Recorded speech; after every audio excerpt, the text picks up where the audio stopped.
एक, दो, तीन, 3 दिन बाद आपका ईडब्ल्यूएस रजिस्ट्रेशन फॉर्म चालू होने वाला है, जो कि आप नर्सरी, केजी और फर्स्ट क्लास के लिए रजिस्ट्रेशन कर पाएंगे। तो आपको यहाँ पे रजिस्ट्रेशन करने से पहले कुछ चीजों का ध्यान रखना है, तो आपको ये सारी चीजें पता होनी चाहिए। और साथ ही साथ कुछ लोगों के माइंड में डाउट है कि जैसे उनका इनकम सर्टिफिकेट के लिए उन्होंने अप्लाई किया था, अभी तक इनकम सर्टिफिकेट बन के नहीं आया या कास्ट सर्टिफिकेट बन के नहीं आया, तो उनको क्या करना चाहिए। और यहाँ पे साथ ही साथ क्या मदर के डॉक्यूमेंट भी आप लगा पाएंगे, और बच्चे की उम्र के अनुसार आपको किस क्लास में रजिस्ट्रेशन फॉर्म फिल करना चाहिए। तो देखिए, आपको पता होगा कि 3 तारीख को रजिस्ट्रेशन फॉर्म ओपन होगा, जो कि मॉर्निंग में भी हो सकता है, दिन में भी हो जाता है। काफी बार ऐसा होता है कि वो 4-4 बजे, शाम को 7 बजे ऐसे ओपन करते हैं। पर इस बार जहां तक है कि पॉसिबल है कि मॉर्निंग में ही ईडब्ल्यूएस रजिस्ट्रेशन फॉर्म आप फिल कर पाएंगे। तो यहाँ पे जब रजिस्ट्रेशन करेंगे तो आपको पता होगा कि 3 तारीख से 19 तारीख के बीच में आप रजिस्ट्रेशन कर सकते हैं। आपको जल्दबाजी नहीं करनी है।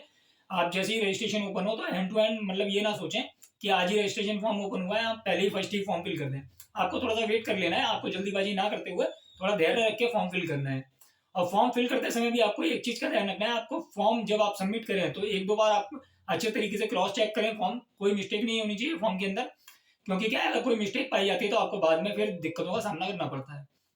तो देखिए, अब यहाँ पे जैसे कि आप रजिस्ट्रेशन करेंगे, काफी सारे लोगों के माइंड में ये क्वेश्चन है, इनकम सर्टिफिकेट अप्लाई किया हमने और अभी तक बन के नहीं आया है, तो हम क्या आवेदन कर पाएंगे या नहीं कर पाएंगे। तो देखिए, आवेदन आप आसानी से कर सकते हैं। यहाँ पे ऐसा बिल्कुल टेंशन की बात नहीं है कि आपका अगर इनकम सर्टिफिकेट अभी नहीं बन के आया है तो आप आवेदन नहीं कर पाएंगे, ऐसा नहीं है। हालांकि इस बार इनकम लिमिट बढ़ा भी दी गई है, जो कि 5 लाख कर दी गई है एनुअली। तो आप यहाँ पे इनकम सर्टिफिकेट आपका आसानी से बन ही जाएगा। तो इनकम सर्टिफिकेट की जो आपको रिसिप्ट मिली होगी, यानी कि एक्नॉलेजमेंट स्लिप मिली होगी, जो एसडीएम ऑफिस वाली रेवेन्यू डिपार्टमेंट की, तो आप उस स्लिप के ऊपर जो आपका एप्लीकेशन नंबर होगा वही आपका सर्टिफिकेट नंबर होता है। और आपको ईडब्ल्यूएस कैटेगरी का जब रजिस्ट्रेशन फॉर्म ओपन करेंगे, आप जब रजिस्ट्रेशन करेंगे तो आपको वहां पे 2 कॉलम देखने के लिए मिलेंगे। एक मिलेगा अप्लाइड फॉर, एक मिलेगा इश्यूड फॉर। तो यानी कि इसके 2 अर्थ हैं। जैसे कि मान लीजिए, अगर आपने इनकम सर्टिफिकेट अपना अप्लाई किया है या आपने कास्ट सर्टिफिकेट अप्लाई किया है, तो आप अप्लाई वाला कॉलम सेलेक्ट करके स्लिप नंबर डाल के, और जिस दिन आपने अप्लाई किया वो डेट सेलेक्ट करके रजिस्ट्रेशन कर पाएंगे। और अगर आपका डॉक्यूमेंट बन गया है तो आपको इश्यूड वाला कॉलम सेलेक्ट करके सबमिट कर देना है। अब बात आती है कि आपका मान लीजिए फादर का इनकम सर्टिफिकेट अप्लाई किया है आपने, या मदर का किया है। जैसे मान लीजिए काफी सारे लोग दोनों का इनकम सर्टिफिकेट बनवा लेते हैं।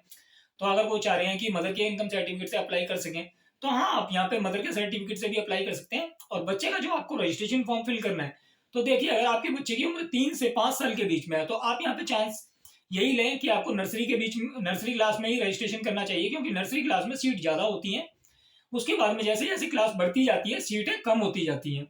अब यहाँ पे अगर आपके बच्चे की एज 4 से 6 साल के बीच में है, तो अभी आप ये सोच रहे होंगे कि मैंने 3 से 5 साल नर्सरी के लिए बोला, अब यहाँ बोल रहा हूँ मैं 4 से 6 साल केजी के लिए।